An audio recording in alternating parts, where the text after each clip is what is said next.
네, 할렐루야. 참 좋으신 주님을 찬송합니다.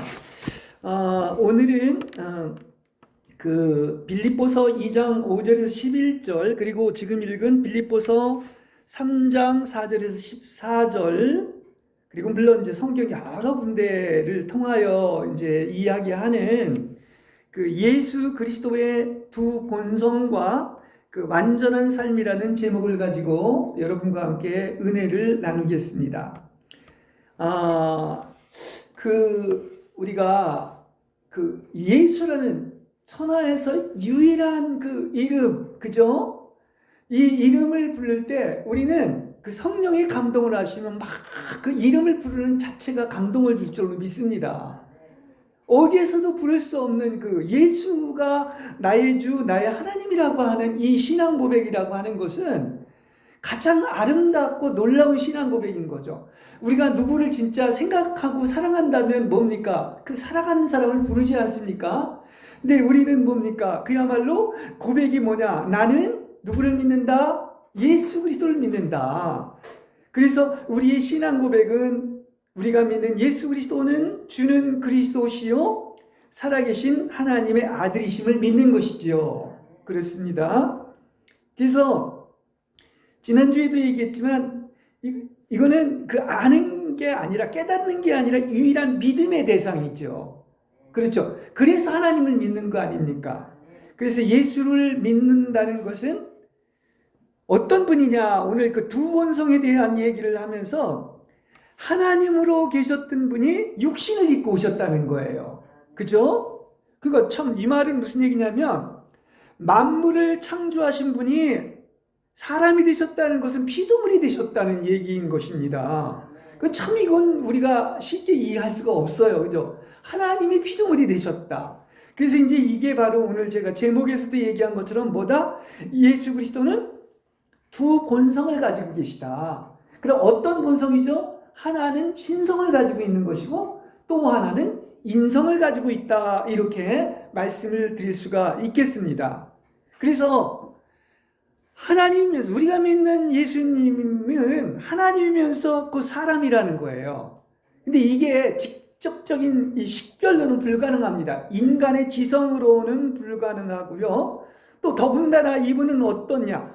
하나님이신데도 종의 모습을 하고 오신 분이 바로 하나님이라는 것은 아주 역설입니다. 그래서 제가 항상 얘기하지만 기독교는 뭐다? 우리 상식이 아니라 완전 역설이다 하는 것을 이야기를 하고 있습니다. 그래서 이러한 하나님을 만나려고 하면 지성이나 이성으로 만나는 것이 아니라 그것에 그 이면에 감추어져 있는 그 하나님을 오직 뭐로만 만나는 거야? 믿음으로 만나는 거야. 그래서 그렇죠? 그래서 믿음이 그렇게 중요하다는 것을 제가 말씀을 드렸습니다. 그러니까 우리가 오늘 그분은 하나님이면서 사람이라고 하는 건데 이건 모순의 표징이다 얘기를 할 수가 있습니다. 예수님의 삶을 보면 가장 고귀한 삶을 살았는데 그 삶이 이 세상 사람이 보기에는 어떤 삶이냐면 멸시와 천대와 버려진 삶이고 찌꺼기와 같이 비천함과 능욕과 조롱과 고통을 당하신 분을 우리가 하나님으로 믿고 있다는 말입니다. 그렇죠? 그러니까 참 이게 믿지 않는 사람이 볼 때는 도대체 이건 말도 안 되고 어리석다고 밖에 얘기할 수 없어요. 우리가 이제 지난번에 이사야 53장을 얘기했지만 얼마나 정말 우리를 위해서 비천한 삶을 사셨다 하는 것을 우리에게 말씀을 해주고 있습니다. 그래서 이렇게 하나님이 사람의 몸을 입고 오시어서 어떤 고난과 또 모든 괴로움과 천벌을 받은 것 같은 그러한 그분의 삶이 바로 뭐냐? 결국은 하나님은 어떻게 우리가 알 수가 있느냐고 하면 이렇게 고통스러운 길을 통해서 우리에게 알려주셨다는 사실이에요. 그러니까 다시 말하면 하나님이 어디에 계셨느냐? 고난이 바로 하나님이 계신 곳이다. 이렇게도 표현을 할 수가 있는 겁니다. 특히 사순절을 맞이하면서 이건 뭐 특별한 얘기가 아닙니까? 왜냐? 기독교의 제일 큰 정점이 뭐라고 했어요? 십자가라고 얘기하지 않습니까?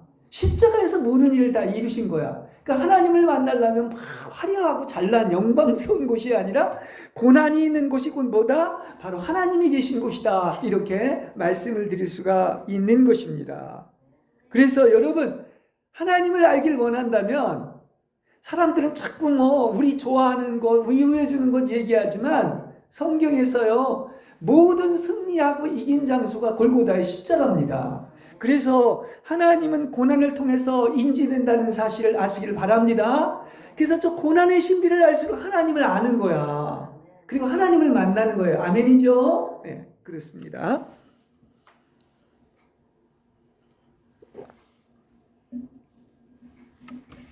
자, 어떻게 하나님이 피조물인 이 사람이 될 수 있는지. 그래서 이 예수 그리스도의 그 한 인격 안에는 뭐가 있다고 그랬죠? 신성과 인성이 있기 때문에 이 두 본성을 우리는 알아야 되는 것입니다. 그래서 이 그리스도의 인성과 신성은 따로따로 있는 게 아닙니다. 성경을 우리가 읽어볼수록 완벽하게 결합이 돼서 이건 둘 따로따로 있는 인격이 아니라 완전히 한 인격이 됐다는 얘기예요. 이걸 성경은 우리에게 강조해주고 있습니다.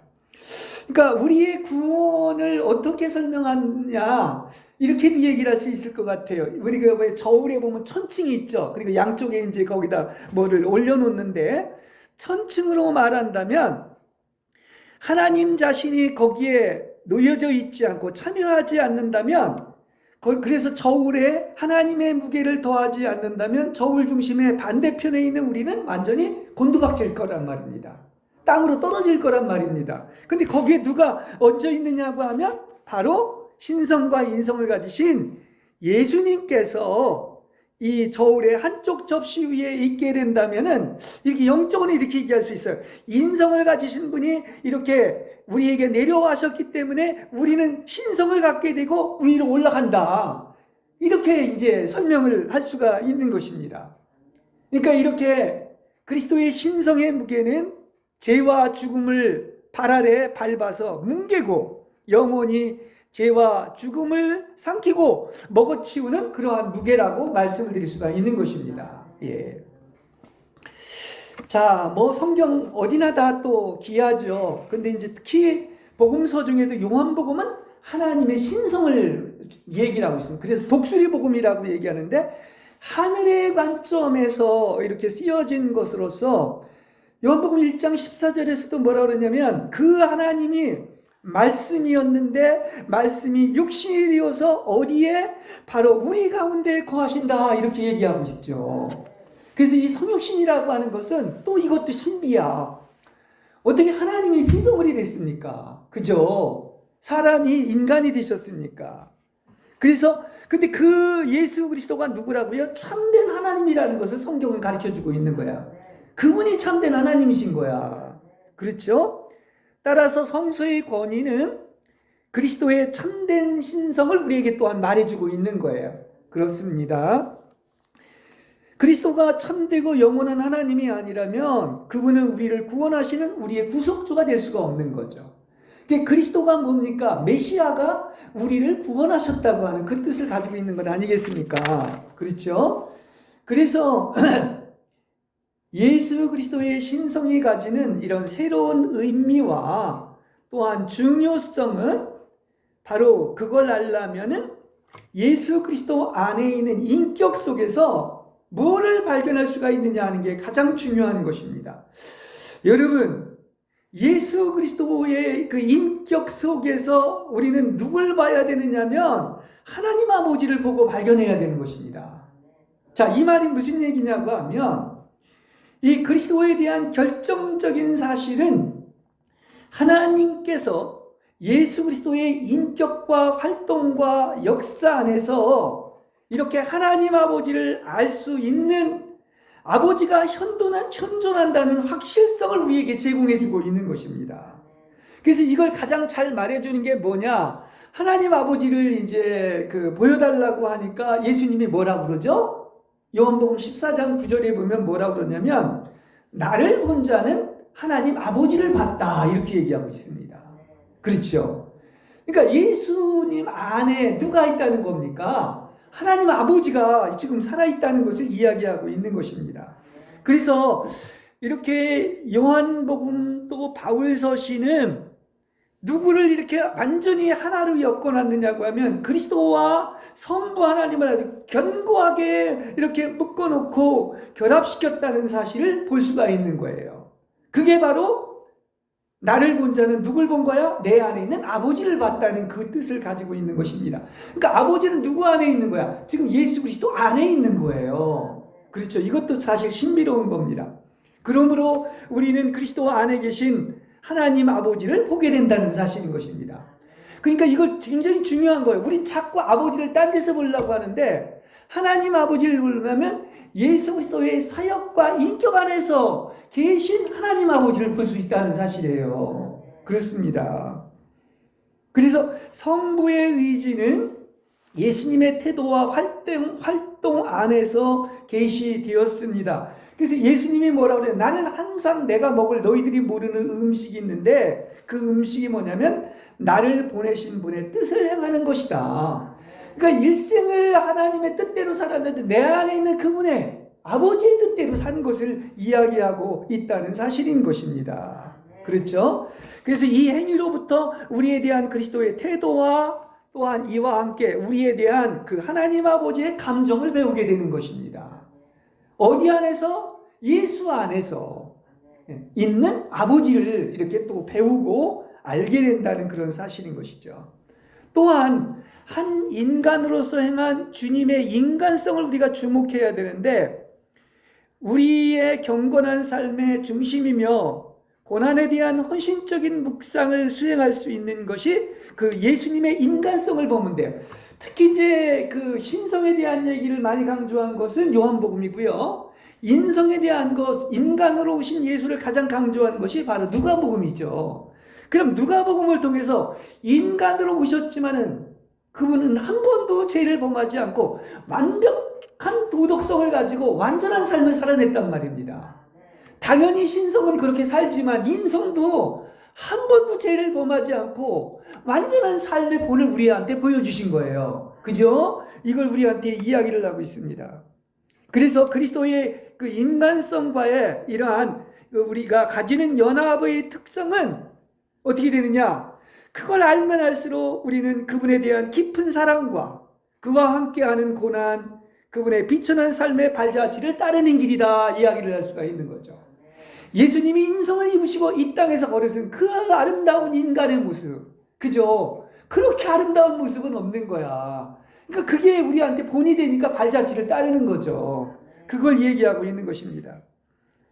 그래서 이렇게 자신을 구원에 이르게 할 방법으로 경건한 삶과 고난에 대한 배우고자 하는 모든 사람들은 어디에 되느냐? 우리의 모든 것을 바로 그리스도가 이 땅에 오셔서 살았던 그 인간으로 완전히 살았던 인간성에 복종시켜야 될 줄로 믿습니다. 가장 좋은 것은 예수님이 인성을 입고서 살았던 그 모습 그대로 살면 되는 거야. 그렇지 않습니까? 예수님처럼 사는 거예요. 그걸 얘기하고 있습니다. 그렇죠? 그래서 이렇게 성육신했다. 야, 하나님이 어떻게 사람의 몸을 입고 와서 피조물이 됐다고 하는 것인데 이것은 정말로 궁극적으로 결국은 뭐를 얘기해 주고 있느냐고 하면 그 예수님의 삶 속에서 그의 사랑과 또 성부의 사랑을 우리에게 보여주시는 거예요. 예수님의 삶의 모습을 보면 그리스도의 우리에 대한 사랑 그리고 아버지의 우리에 대한 사랑을 볼 수가 있는 거죠. 그러니까 참 이거 실제적인 거야. 말로만 하늘에서 얘기한 것이 아니라 육신의 몸을 입고 와서 내 안에 사는 아버지의 모습을 보여주었을 뿐만 아니라 완벽하게 그 사랑을 우리에게 재현해 줌으로 말미암아 그리스도의 사랑과 하나님의 사랑을 우리에게 보여줬다는 사실이에요. 그러니까 그 사랑을 보려면 누굴 보면 돼? 예수님을 보면 되는 거야. 그걸 얘기하고 있는 것입니다. 그래서 그리스도의 생애인 성탄과 성육신과 십자가와 그리스도가 대속의 고난을 통해 우리의 죄와 결핍을 대신 담당한 것 등 이 모든 것은 바로 무엇입니까? 누구를 위해서, 바로 나를 위해서 예수님께서 이렇게 사셨다는 것, 이렇게 행하셨다는 것, 실제 살아냈다는 것을 우리는 알아야 될 것입니다. 그렇죠? 그래서 이렇게 그분의 위대한 사랑을 이렇게 보여주시기 위해서 사람의 몸을 입고 와서 이 땅에 사셨다. 그 완벽한 본이 돼버린 거야, 이것이. 그렇죠? 그러니까 이걸 보면 지금 사랑, 그 아버지의 측량할 수 없는 사랑, 그리스도 예수의 사랑에 대한 얘기를 하면서 이 모든 것, 이 궁극적인 문제가 되는 것은 어디에 있다? 딱 한 가지인 거예요. 그게 누구를 위해서? 바로 나를 위해서. 여러분을 위해서예요. 이렇게 사랑한다는 사실이에요. 그걸 예수님이 몸소 보여주신 거예요. 믿으시기 바랍니다. 성경은 그 얘기밖에 없어요. 그러니까 예수님의 어떤 그것을 기록하기 위한 성경이라고 볼 수 있는데, 신약도 내가 너를 이렇게 사랑한다. 구약도 너를 이렇게 사랑한다. 그냥 사랑 얘기 하나야. 그러니까 성경의 모든 중심은 하나님은 초점을 어디에 맞추는데 바로 나. 쉽게 얘기하면 우리 지체들을 위하여 우리를 위하시고 우리를 사랑한다는 이 얘기를 하고 있는 거야. 그렇지 않습니까? 여러분, 하나님은 나를 사랑하십니다. 항상 이걸 되뇌시기 바랍니다. 제 얘기가 아니잖아요. 그죠? 성경 얘기죠. 하나님은 또한 우리를 사랑하십니다. 보통 사랑이 아닙니다. 그래서 하나님께서 우리를 위하신다면 감히 누가 우리를 대적하겠어요? 여러분 확실히 아세요. 세상이 왜 이래 하면서 왜 또 지금 많은 어떤 정치적인 문제로 어려워들 하시는데, 하나님께서 우리를 위하신다면 누가 우리를 대적할 수가 있겠습니까? 우리는 아무도 못 건듭니다. 그렇죠? 왜냐? 예수님 직접 보여주셨단 말이에요. 성육신과 그의 생애와 십자가를 통해서 보여주신 하나님의 사랑은 하늘에 있는 것들, 땅에 있는 것들, 땅 아래에 있는 아무것도 우리 주 예수 그리스도의 안에 있는 하나님의 사랑에서 끊을 수 없을 줄로 믿습니다. 이게 로마서 8장 31절부터 39절에서 얘기하는 핵심이에요. 아무도 못 끊는다. 그렇지 않습니까? 예.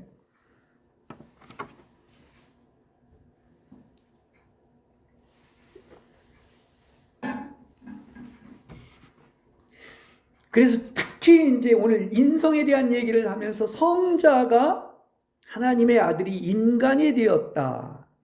그래서 그 인간 예수님에 대한 그 인성을 우리는 배워야 되는데, 이 모든 것은 바로 뭐냐? 그분이 십자가에서 바로 나의 죄를 담당했다는 사실을 항상 기초로 삼고 있는 거예요. 육신을 입고 오셔서 십자가에서 달리신 것은 육체가 대신 못 박혔기 때문에 우리가 죽지 않아도 되는 거야. 그렇죠? 그러니까 나의 죄를 바로 담당하기 위해서 인성을 입고 오신 거예요. 믿습니까? 바로 이걸 얘기합니다. 그래서 이렇게 그리스도가 몸을 입고 가장 낮은 곳으로 오신 것은 이걸 이제 아래로부터의 신학이다. 보통 이렇게 얘기를 하고 있는데, 이렇게 결국은 아래로부터 위로의 그 길을 따르도록 우리에게 인도를 한다는 그런 사실인 것입니다. 그분이 내려온 것은 여러분을 올리게 하기 위한 거예요. 그렇지 않습니까? 그래서 십자가 신학은 영광의 신학이 아닙니다. 아래로부터예요. 가장 밑바닥에 있을 때 위로 올라가는 것이다. 얘기를 할 수가 있습니다. 이 길은 한 인간으로 오셔서 그분이 비천한 삶을 사신 이제 그리스도가 되셨고, 그 다음에 이제 우리를 구속하신 하나님이신 그리스도가 되셨고, 그 다음으로서 어디까지 가느냐면 하나님 아버지께로까지 인도를 하는 거죠. 이게 결국은 하나님의 보좌로 인도를 한다는 얘기인 것입니다. 네. 그러니까 가장 낮은 단계에서 시작해서 이 지상에서 하나님의 아들의 삶을 발견하고, 또 우리는 결국은 어떻게 되느냐? 하늘에 이르는 사다리를 통하여 여러분은 이 모든 일을 통하여 여러분은 하늘로 올라가게 된다는 얘기인 것입니다. 그렇죠? 예. 우리는 그분이 이 땅에서 겪으셨던 삶을 통해서 그리스도 예수님 안에 있었던 생각을 가지시길 바랍니다. 그래서 이 생각을 우리가 갖는다고 하면 그것이 바로 이제 영에 속한 사람이고, 그럴 때 우리는 성경에 나오는 것을 우리의 실제가 되게 하고 다 모든 것을 초월하게 될 줄로 믿습니다. 네. 그래서 우리에게도 이 하나님을 체험하게 하기 위하여, 하나님을 체험하려면 하나님, 특히 예수님이 어떻게 사셨다는 것을 알아야 되잖아요. 그렇기 때문에 우리에게는 고통의 시련을 체험하고 그리스도와 같이 죽어야 합니다. 그런 만큼 그분을 아는 거야. 그분을 체험하고 인식하는 것입니다. 왜냐? 그분이 그렇게 사셨기 때문에 그분을 접촉하려면 십자가와 공경과 버리심과 나무에 달린 저주가 있는 곳에 누가 있다? 주님이 계시다는 거야. 십자가에 주님이 계시다는 것을 알게 되는 것입니다. 그렇죠? 네. 그래서 성경은 다 이렇게 반대로 얘기하고 있는 것이 바로 뭐냐? 높아진 자는 낮아지고, 버림을 당하지만 낮아진 자는 높아지고, 바닥에서 시작해야 그 다음에 위로 올라갑니다. 뭐 자리를 앉는 것도 마찬가지. 상석에 가면은 내려오게 되는 것이 없는데 가장 낮아지는 위로 올라간다. 예.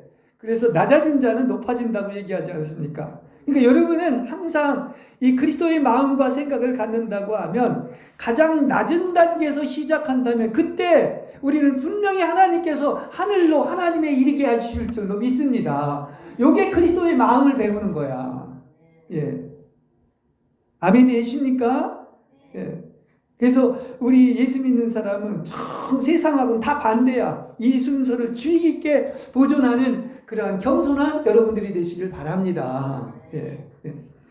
그래서 우리 앞에 놓인 그 사닥다리에 의해서 결국은 우리는 어떻게 되느냐? 하나님께 올라갈 수가 있다. 십자가 다음에 영광이 있다. 하늘 보좌에 올라가는 것입니다. 그렇잖아요. 예수님이 그 빌립보서 2장 5절에서 11절을 아까 읽진 않았지만 가장 높으신 분이 하나님과 동등될 것을 취하지 않고 가장 낮아지셨습니다. 그렇죠? 그래서 그분을 체험하려고 하면은 우리도 시련을 통해서 굶주리고 뼈가 타고 대가를 치를 만큼 높아지고 상을 받는 거예요. 그렇죠? 참 그렇습니다. 이런 훈련과 고난을 통해서 결국은 우리는 사람이 될 뿐만 아니라 상을 받을 수 있다는 거. 그렇습니다. 예. 성경에서는 하늘에서 예수님에 대해서 인정을 해주시면서 3번이나 이런 음성이 들리는데 그게 바로 뭐냐? 이는 내 사랑하는 아들이요 내 기뻐하는 자라. 이렇게 얘기하고 있죠. 하나님 아버지가 그렇게 아들에 대해서 얘기하고 있지 않습니까? 이는 내 뭐죠? 가장 사랑하는 아들이다. 나를 가장 기뻐하게 하는 아들이다. 이렇게 얘기하고 있습니다. 그러니까 이 말씀으로 하나님은 이 말씀을 하신 것은 모든 사람에게 기쁘고 행복한 마음을 주고, 왜냐? 아들을 통해서 만족을 하셨기 때문에, 사랑하기 때문에 또 모든 피조물들을 신적 부드러움과 위로로 채워줍니다. 그러니까 내가 인간 예수님이 하나님의 아들이고 또 그 아들은 아버지를 기쁘게 한다는 것을 알고 확신한다면 그때 나는 예수님이 말하고 행하는 모든 것이 바로 모든 사람 가운데서 하나님을 기쁘시게 함이 틀림없는 저 사랑하는 아들의 말씀의 사역임을 확신하게 된다는 사실인 것입니다. 아, 이게 그거구나. 그야말로 이 땅에 오셔서 한 그 말씀과 사역은 다 하나님 아버지를 기쁘게 하고 또 우리를 기쁘게 하는 것이다. 이걸 확신하게 된다는 그런 얘기인 것입니다. 그 하늘에서 나의 사랑하는 아들이라는 이 말씀이 3번이나 들렸는데 여러분 잘 아시겠지만 다 뭐와 관련이 있느냐면 십자가와 관련이 있는 거야. 침례를 받을 때 그랬고 하나님 미랄이 땅에 떨어져 죽는다고 했을 때 그랬고 또 변화산상에서도 이 음성이 들리지 않습니까? 그게 다 십자가와 관련이 있는 거예요. 그러니까 이는 나의 사랑하는 아들이라는 말씀은 당신으로 하여금 그리스도의 모든 말씀과 행위들이 그리스도 안에 있는 하나님의 기쁨과 그의 전체의 마음을 보게 하고 지금 이 속에서 성자 하나님, 성부 하나님 두 분이 모든 면에서 완벽하게 결합되어 있고 그래서 거기에서 하나님의 마음과 선한 기쁨 안에 있는 그리스도를 보게 되는 거예요. 이게 바로 그리스도 안에 있는 누가 있다? 하나님 아버지가 있는 거야. 이렇게 완벽하게 하나로 결합되어 있는 거예요. 그래서 둘이 아니라 한 인격이라는 얘기인 것입니다. 이것은 우리한테도 상징하는 게 크죠. 그렇게 완벽하게 사랑으로 결합되어 있는 것처럼 우리는 또 하나님과 완벽하게 결합이 되는 거예요. 그렇지 않습니까? 그래서 그리스도가 우리를 위하여 행하셨던 것에 대하여 하나님은 어떻다? 기뻐했기 때문에 이는 내 사랑하는 아들이라는 것이고, 그래서 이렇게 하나님이 기뻐한다는 것을 우리가 느꼈을 때 또 우리의 마음이 당연히 어떻습니까? 녹아질 수밖에 없고, 그분을 사랑하고 찬양하고 감사할 수밖에 없고, 우리의 전생애가 하나님을 섬기는 종이 되며 기꺼이 그보다 더 못한 존재가 되어서 이 땅에서 바로 그분의 사역이며 예수의 생애를 본받는 삶이 된다는 얘기인 것입니다. 이건 정말로 그래요. 정말 하나님이 그렇게 기뻐하셨고, 예수의 그런 사역에 대해서 우리가 또 나아가서 이것을 우리가 느끼게 되면, 정말 이 사랑을 느끼게 된다고 한다면 우리는 어떻습니까? 정말 하나님께 완전히 사로잡혀서 하나님께 나의 모든 것을 드릴 수밖에 없는 거예요. 그렇지 않습니까? 제가 전주에도 항상 얘기했죠. 우리의 마지막은 뭐 이것도 주고 저것도 주고 모든 걸 받는 것이 아니라 가장 복된 것은 바로 뭐냐? 예수님과 같이 사는 거야. 예수님을 본받는 거예요. 예수님과 같이 된다면 이게 최고의 복 아니겠습니까? 그렇지 않습니까? 예. 그래서 가장 높으신 분이 하나님과 동등됨을 취하지 않고, 그분은 어떻느냐? 시종일관 이 땅에 오셔서 보여주신 것이 뭐냐면, 시작부터 탄생할 때부터 완성할 때까지 다 십자가가 있어요. 가장 낮은 곳에 오셔서, 그것도 출발부터가 어디서 태어났냐면 말구 위에서 태어났습니다. 그리고 결국은 또 십자가에 못 박힌 거예요. 그죠? 그래서 이렇게 낮아지셨기 때문에 모든 비천했던 우리들을 이끌고 가장 높은 보좌인 성부의 오른편까지 상승한다는 사실인 것입니다. 그분만이 아니라 우리까지도 다 함께 이 일이 있었기 때문에 하늘 보좌로 올라가게 된 겁니다. 이 엄청난 일이죠, 이거는. 그렇지 않습니까? 그래서 사도 바울이 하늘을 여는 그 말씀을 이제 빌립보서는, 특별히 이제 오늘 빌립보서 3장도 읽었지만, 이건 바울이 하나님을 어떻게 만났는가, 체험했는가 하는 것을 이야기를 하면서 빌립보서 2장 8절에서 이렇게 얘기하죠. 당신 자신을 낮추셔서, 아니 낮춘 것뿐만이 아니라 십자가에 달리셨는데, 달리셔가지고 뭐 했다는 것입니까? 순종했다는 얘기를 하고 있어요. 그러니까 순종이 중요한 거야. 다 이룬 것은 끝까지 순종했기 때문인 것입니다. 그렇죠? 그러니까 이게요, 우리가 하늘이 열리는 것은 바로 뭐냐면 순종에 관한 진술로 열리는 것이지, 하나님과 동등한 그리스도의 신성에 대한 언급 때문에 열리는 게 아니라는 사실인 것입니다. 승리의 비결이 다 어디에 있느냐? 여러분, 승리하기를 원한다고 하면 절대 순종하시기 바랍니다. 제일 마지막은 순종이야. 그렇지 않습니까? 그걸 예수님이 삶으로 보여주셨다는 사실인 것입니다. 그러니까 이렇게 그리스도에 대한 우리가 참된 인식, 이 영생 아닙니까? 그죠? 그것인데 이것은 어떤 객관적인 교리가 아니죠. 바로 나하고 관련된 거야. 나와 관계된, 그가 나를 위해서 그분이 무엇을 하셨느냐, 이걸 아는 거예요. 이 땅에 오셔서. 아멘? 그렇습니다. 그래서 위대한 전기가 많지만 정말 비교조차도 할 수 없는 가장 아름다운 인생을 산 위대한 생애와 전기가 바로 뭡니까? 그게 예수 그리스도의 생애인 거예요. 여러분, 딴 거 보지 마시고 예수의 생애를 보시기 바랍니다. 꼭 결과만이 아닙니다. 그 과정 자체가 너무 아름답고 성스러운 거예요. 참, 그래서 우린 복된 겁니다. 그런 분이 계시고 그분이 나의 하나님이라고 하니 얼마나 우리는 큰 힘과 위로가 되겠어요. 누구와? 나와 관계돼서, 예? 그분이 어떤 분이냐 하는 것을 알려주셨습니다.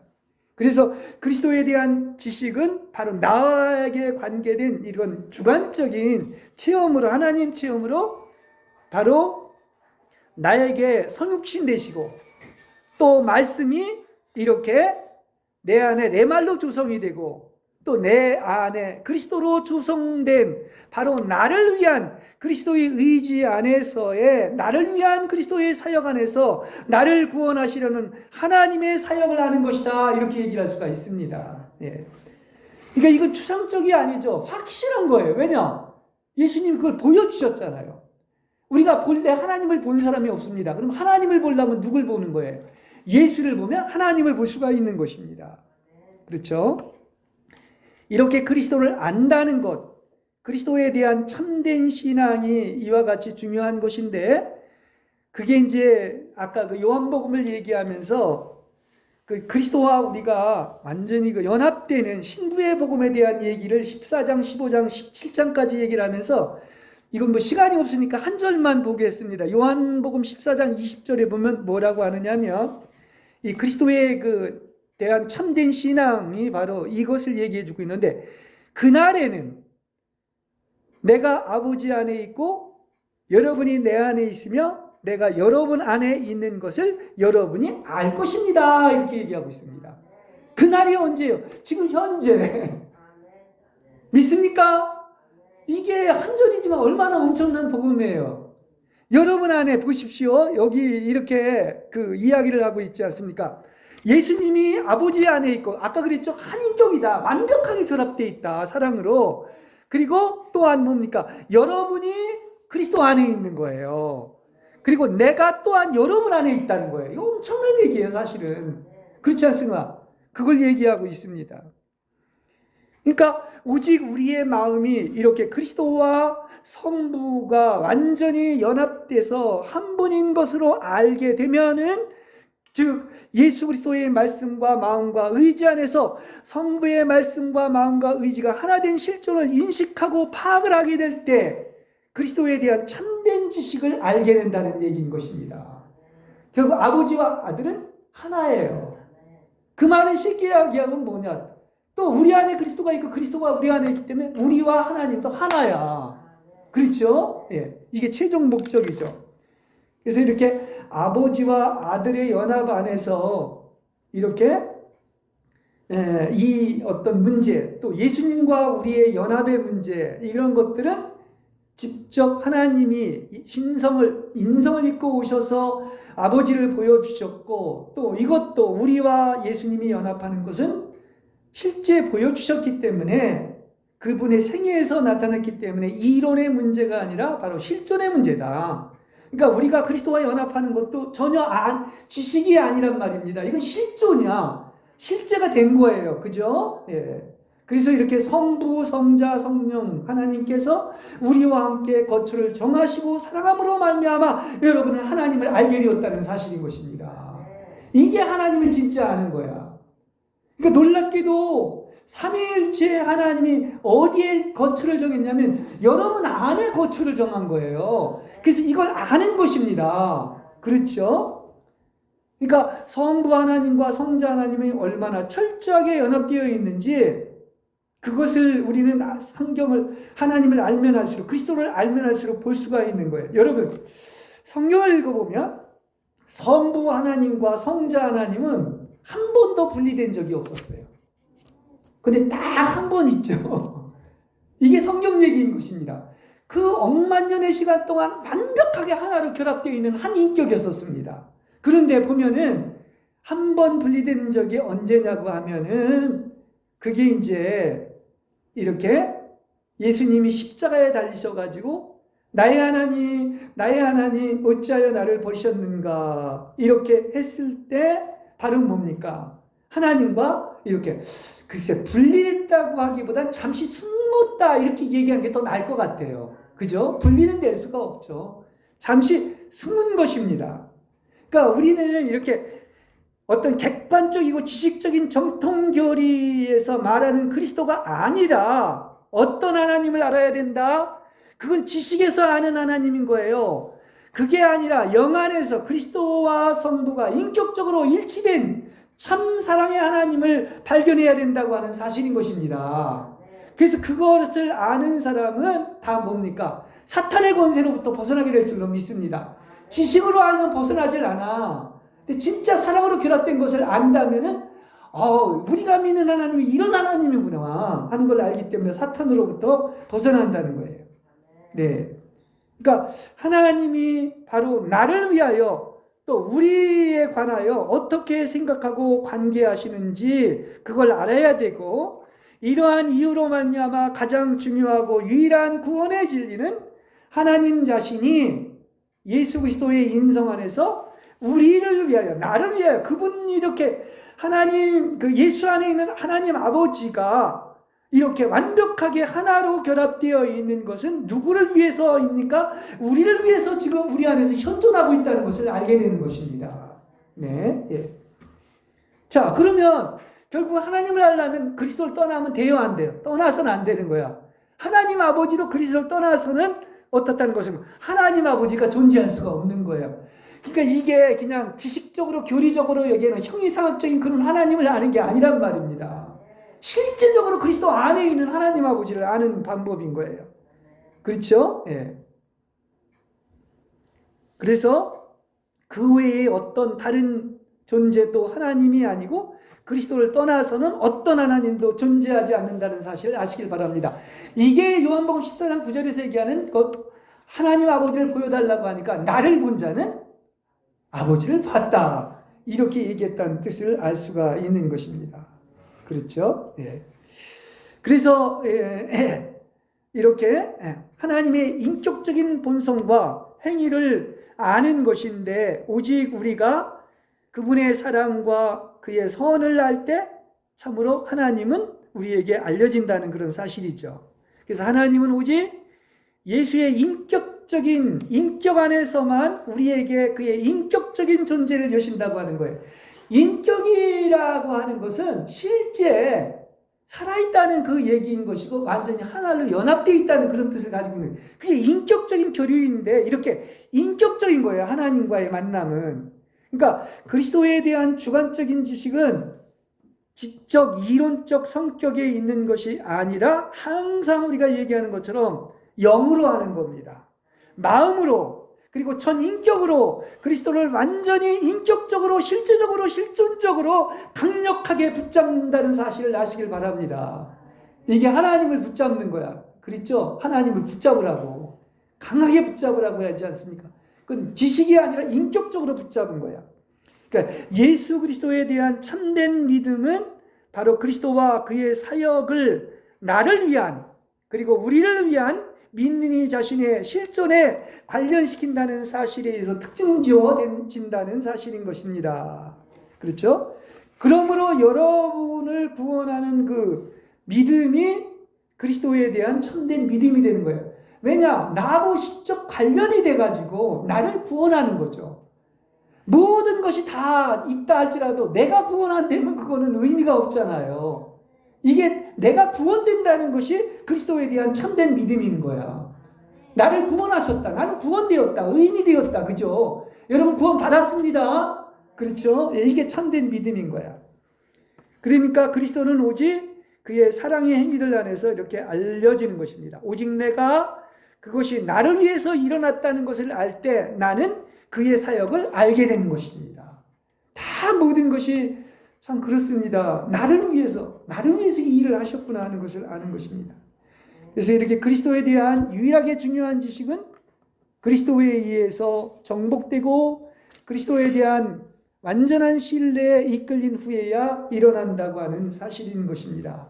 그래서 우리는 왜 이렇게 그리스도만으로를 얘기하고 성경으로 돌아가야 하느냐고 하면은 그게 어디에 계시되어 있느냐? 복음을 통해서 거기에 다 계시가 되어 있는 거예요.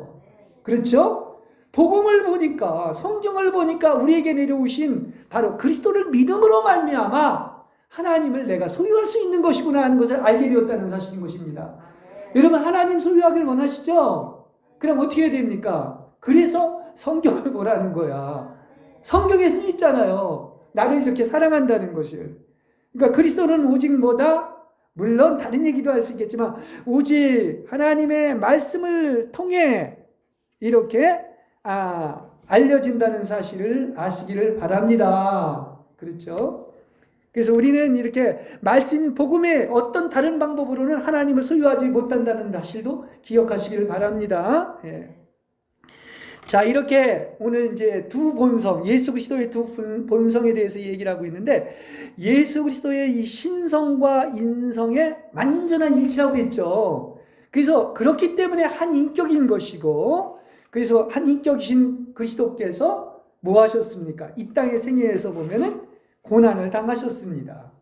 근데 그 고난 당하신 분이 놀랍게도 한 인간이 하늘과 땅을 창조하신 분인 거예요. 피조물인 인간이 하늘과 땅을 창조하신 분, 이거 얼마나 역설입니까? 그렇죠? 또 한 인간이 죽으셨습니다. 모든 영혼으로부터 오신 하나님이 또 죽었다는 얘기인 거죠. 그리고 또 동정녀 마리아의 품 안에서 젖을 먹는 그 아기가 또 만물의 창조자라는 거예요. 그렇죠? 그래서 참 그런 것 같아요. 우리 이사야서 9장 6절에도 그런 얘기를 하지만 아기가 누구냐면 사람이라는 거야. 그리고 신성하다는 거야. 그리고 아기는 전능하신 하나님이고 또 현존하시는 아버지라고까지 얘기를 하고 있습니다. 이거 참 신기한 얘기 아닙니까? 그렇죠? 아기가 하나님이고 신성을 가지고 있고 또 영존하시는 아버지라고까지 얘기를 하고 있는 것입니다. 이게 이제 왜 그러냐고 완벽하게 연합으로 일치돼서 한 인격을 가졌다는 의미에서 이렇게 얘기하고 있는 것입니다. 비밀스러운 거예요. 다 몰라요. 그죠? 설명은 하지만 하나님을 다 우리가 알 수 없어요. 표현을 할 수가 없습니다. 또 빌립보서 2장 7절을 또 보면은 거기에 또 핵심적인 말이 나오는데 예수님이 뭐 했다고 나왔냐면 자기를 비웠다 이렇게 얘기하고 있습니다. 이거 케노시스라고도 이제 이렇게 얘기하는데 이게 바로 이제 무에 대한 얘기인 것입니다. 그분 아닌 것은 다 무인 거야. 이게 자기를 비웠다는 거예요. 그러니까 자기를 비웠다. 예수님이 뭐라고요? 자기를 다 비웠다. 모든 걸 비웠다고 하는 이 무의 개념은 이 기독론, 다시 말하면 그리스도가 누구인가에 대한 온전한 깊이를 우리에게 보여주고 있는 겁니다. 그분은 다 비우신 분이야. 그리고 그리스도는 단 한 번만 비운 것이 아니라 전 생애를 거쳐서 자신을 비우셨습니다. 그게 십자가의 일생인 거예요. 비우신 분이야. 저도 설교하지만 다 몰라요. 그렇습니다. 그러니까 그분은 매번 자신을 포기했고 계속해서 종의 모습을 취하신 분입니다. 나는 섬기러 왔다. 종의 모습을 하고 모든 사람의 대속물이 되기 위해서 왔다고 얘기하지 않습니까? 그렇죠? 그러니까 그분은 하나님의 형상인 지혜와 권세와 의와 선과 자유를 사용하지 않고 자신을 모든 사람의 종으로 만드셨으며 우리 자신의 것들인 모든 악들이 자신의 것인 양 자기를 비웠다는 거예요. 이게 바로 모든 걸 다 비운 거야. 우리의 악까지도 어떤 것입니까? 자신의 것으로 하고서 비웠습니다. 네. 그래서 그분은 죄인인 우리를 섬기기 위해서 뭐 했다고요? 이렇게 자신을 비운 거예요. 그러니까 빌립보서를 이렇게 보면서도 그리스도의 생각을 가지라고 했는데 그 생각이 어떤 것인가? 다 이렇게 죄인인 나를 섬기기 위해서 모든 것을 비우시고 죽기까지 순종을 하신 이것을 본다고 하면 우리가 오늘 아는 예수님 또 내일 아는 예수님이 또 다를 수가 있는 거예요. 사랑의 크기는 측량할 수가 없는 것입니다. 누구를 위해서? 바로 나 같은 것을 위해서 이렇게 하셨다는 얘기인 것이죠. 그러니까 그리스도는 보십시오. 항상 참 얼마나 참 우리가 인간의 상식으로 이해가 안 돼. 창조주이시고 주님이시지만 그러나 동시에 가장 낮은 피조물이 되셨고 모든 사람들에게 종속된 심지어 사탄에게까지 종속된 종이 됐다는 사실이에요. 그래야 모든 걸 다 이길 수가 있는 거야. 그렇죠? 그래서 아무도 그분에 대해서 태클이나 이의를 걸 수가 없습니다. 부끄러워서. 하나님의 진노, 세상의 죄, 모든 지상의 고통, 지옥 자체까지도 담당을 하시는 바로 인간 예수는 그래서 동시에 최고의 하나님인 것입니다. 예. 그렇죠? 알면 할수록 참 신비하잖아요. 예. 그러니까 이러한 역설들이 없이는 이렇게 그리스도의 신비가 표현될 수 없는 거예요. 저도 이 설교를 수십 년 하고 있지만은 알 때마다 신비한 거야. 날마다 또 새로운 거야. 아, 또 이렇구나. 또 이렇게 고난의 신비가 신비로운 것이구나 하는 것을 발견하게 됩니다. 그러니까 그분의 비우심과 겸손과 이렇게 자기 비하와 특별히 십자가상에서 그의 고난으로 그리스도는 사탄과 죽음과 지옥과 모든 것을 이기게 된 겁니다. 이렇게 되셨기 때문에. 그래서 마지막에는 하나님에 의해서 버림까지 받게 됐고, 이제 요걸 조금 이렇게 다르게 설명을 해볼게요. 이 유일하게 신성과 인성은 완전히 하나님과 아버지와 성부 하나님은 결합되어 있었지만은, 그래서 하나의 인격이었었지만은 이 잠시 한번 분리된 적이 있다. 다시 말하면 나의 하나님 어찌하여 나를 버리셨나이까 하는 이것은 이렇게 표현할 수도 있다고 봐요. 잠시 뒤로 물러나서 몸을 숨기고 인성만 홀로 남았다. 이렇게 표현할 수 있어요. 그렇죠? 그래서 그때 사탄은 그리스도에게 자유롭게 다가가가지고 이렇게 신성은 자신의 권세를 철회하고 지금 인성만이 홀로 싸우도록 내버려 두었다는 사실인 것입니다. 근데 이 포인트가 왜 중요하냐고 하면, 그렇게 인성만 가지고서 완벽하게 죽기까지 승리하시고 이기신 분이 예수님이기 때문에 죄인인 인성을 가진 여러분들은 바로 신성을 가질 수가 있는 거예요. 이것이 있었기 때문에 그런 것입니다. 신성을 가지고 이건 건 당연하잖아요. 근데 인성만 가지고 있었는데 어떤 것입니까? 다 이루시고 승리를 하셨기 때문에 우리가 하늘 보좌로 올라가는 것입니다. 그렇죠? 이건 참 비밀스러운 거야. 그러니까 그렇습니다.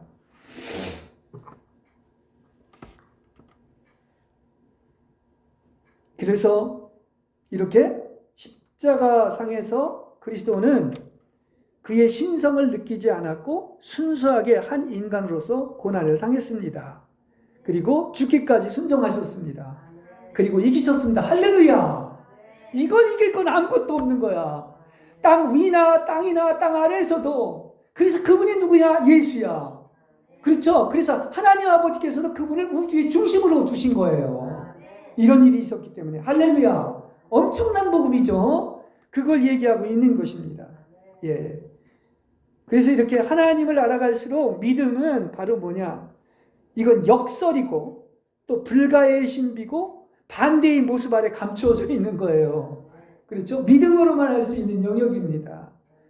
그러니까 하나님의 고난은 이해할 수 없는 신비가 있습니다. 그래서 계속 상식이나 이성이나 땅의 관념에서 생각하면 이건 항상 걸림돌인 거야. 지속적인 걸림돌인 거야. 그래서 이거하고 싸우는 거예요, 여러분은. 예. 그렇죠? 예. 여러분, 그래서 또 감히 이런 얘기를 합니다. 우리가 그리스도를 아느냐? 아는 만큼 아는 거예요. 그렇죠? 겸손할 수밖에 없는 거예요. 여러분은 주님처럼 이렇게 비워지고 또 나아가서 이렇게 주님을 아는 것이 바로 뭐냐고 하면, 그 아는 것에 그 넓이와 높이와 깊이와 길이가 있는데, 그게 바로 뭐냐? 그리스도를 안다고 하는 것은 그리스도의 신성과 인성이 우리 안에서 확대되는 것이다. 이렇게 이야기를 할 수가 있겠습니다. 그렇죠? 그러니까 낮아지고 이뤄지고 섬기고 비천함과 굴욕을 겪고 십자가에 못 박혔느냐 하는 데에 따라서 그리스도를 안다고 얘기를 할 수가 있겠습니다. 그러니까 우리는 머리 자체가 완전히 바뀌어야 돼요. 머리가, 아담의 머리가 무슨 그리스도의 머리로 새로워지시고, 여러분이 천벌을 받았다 할 정도로 비참하고 참담한 시련을 당하고 십자가에 못 박히는 사람이 된다면은 여러분은 그만큼 은혜스러운 하나님을 전치하고 소유하게 될 줄로 믿습니다. 참 이렇게 설교하면은 좋아할 사람들이 많지 않을지도 몰라요. 그죠? 근데 예수님이 그 삶을 보여주셨고 그렇게 사셨습니다. 그렇죠? 그걸 얘기하죠. 그래서 이제 우리가 아까 빌립보서를 읽었는데요. 빌립보서 1장 잠깐 그것을 얘기하면, 이 바울이 만난 하나님 체험을 이제 간증으로 이야기해주고 있는 것인데, 그게 이제 그 계시의 어떤 고봉이고, 오직 누구죠? 신성과 인성을 가지신 그리스도 한 분의 인격에 대해서 말을 하고 있다는 얘기예요. 딴 거 없어요. 그리스도 한 분에 대한 얘기인 것입니다. 그래서 1장 20절에 보면 이렇게 얘기하죠. 빌립보서 1장 20절에 보면, 나의 간절한 기대와 소망은 매사에 담대하여 살든지 죽든지 내 몸에서 그리스도가 확대되는 것입니다. 1장 20절에. 이 확대란 말은 이제 영어로 매그니파이라고 이렇게 얘기를 하고 있는 건데 계속 그리스도의 인성과 신성이 우리 안에 증가가 되는 거야. 그렇죠? 이거 하나밖에 목적이 없는 거예요. 여러분 안에 누가 증가돼? 그리스도의 인격이 살고 증가되는 것을 얘기하고 있습니다. 그리고 그는 또 그리스도를 알고 그리스도의 생각을 가지게 되었다. 그래서 이렇게 이야기를 하고 있습니다. 자, 오늘 본문 말씀이 빌립보서 3장 3절에서 14절에 보면 그 3절에 이 얘기를 하죠.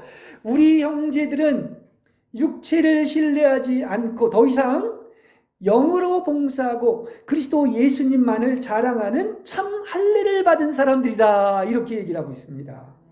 그렇죠? 예. 그래서 우리는 이렇게 오직 예수 한 분만을 이렇게 바라보고 자랑하고 영으로 봉사하는 사람들로서 이게 참 할례다. 진정인 영적인 할례를 받은 사람들이라고 하면서 오직 한 가지 목표가 있다면 그리스도를 추구함으로 말미암아 그리스도를 얻고 완전한 사람이 되기 위해서 한 둯대를 향해서 달려가는 사람이다. 이렇게 얘기하고 있는 것입니다. 딱 하나의 타깃이잖아요. 목표죠? 이걸 얘기하고 있는 거예요. 그러니까 바울이 그 얘기를 하잖아요. 자기로 얘기한다면 사실 나에게도 육체로만 말한다면 자랑할 것이 많다. 그런데 뭐라고 했습니까? 이제는 더 이상 육체를 조금도 신뢰하지 않는다고 얘기하지 않습니까? 그렇죠? 이렇게 육체로 말한다면 자랑할 것이 많이 있지만은 거기 이제 시간이 없으니까 그냥 간단히 압축합니다. 나에게 유익이 되었던 것을 나는 그리스도 때문에 해로운 것으로 여기게 되었다. 자, 이게 얼마나 역전입니까? 우리는 인생을 살면서 나의 유익을 위해서 살잖아요. 근데 나에게 유익이 되었던 모든 것, 어느 한 가지도 아니야. 모든 것을 다 그리스도 때문에 해로운 것으로 여겼다는 겁니다. 그러니까 이렇게 설교할 수밖에 없는 거예요. 그럴 뿐만이 아니라 내가 또한 모든 것이라고 해서 everything, 전부 모든 것을 또한 해로운 것으로 여기게 된 것은 내 주 예수 그리스도를 아는 지식이 가장 탁월하기 때문이다. 이렇게 얘기하죠. 엑설런스하죠. 그렇습니다.